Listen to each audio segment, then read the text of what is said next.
ಶೀತ ಆಗದೆ ಇರ್ಲಿ, ಜ್ವರ ಬರ್ದೇ ಇರ್ಲಿ ಅಂತ. ಸರಿ, ನೀವ್ ಈ ಲೇಪನಾನ ಪಾಂಡುರಂಗನ ಹಣೆ ಮೇಲೆ ಹಚ್ಚಿ.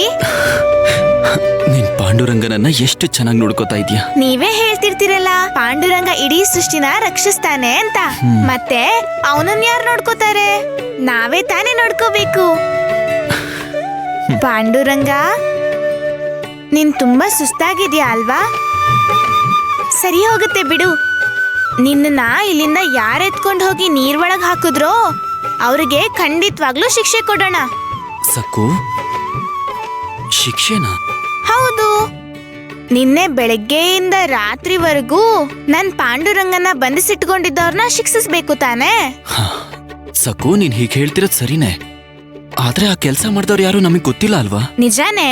ಆದ್ರೆ ಈ ತಪ್ಪು ಮಾಡ್ದವ್ರನ್ನ ಆದಷ್ಟು ಬೇಗ ನಾವು ಕಂಡು ಹಿಡಿಯೋಣ. ಅದೆಲ್ಲ ಸರಿ, ಮೊದ್ಲು ಬಾ, ಸ್ವಾಮಿಗೆ ಅಲಂಕಾರ ಮಾಡ್ಬೇಕು.